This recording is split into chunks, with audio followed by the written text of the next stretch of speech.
The U.S. has one of the highest incarceration rates out of all developed countries in the world. A U.S. citizen is nearly 5 times more likely to be sent to prison than the entirety of European countries. With roughly 530 people in prison for every 100,000, in comparison with the average 124 people in prison for every 100,000.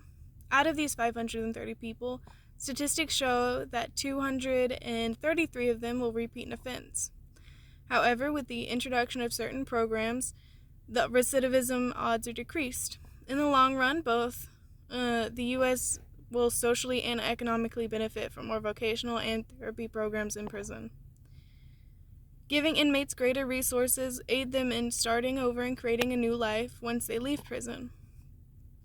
Allowing more vocational programs like trade, GED, and other work-based classes only help the reintegration programs or process for inmates. Research shows that inmates who participate in correctional education programs have 30 or 43% lower odds of returning to prison than those who do not, and that every dollar spent in prison education saves $4 to $5 on the costs of reincarceration.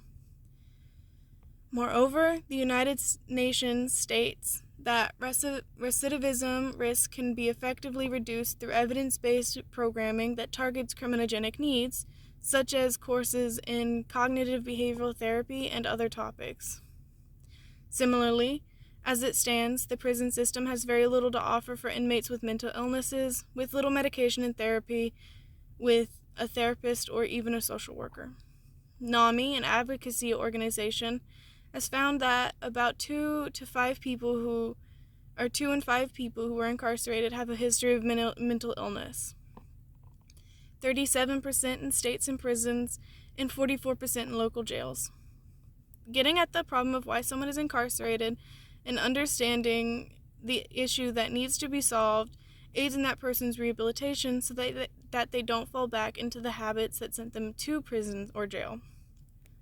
With little medication given to inmates with prior prescriptions, the likelihood of providing new medication is nearly impossible as it stands today.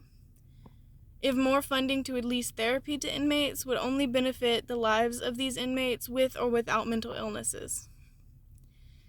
The amount of work it will take to make prisons more accommodating to inmates and decrease these inmates from returning is monumentous.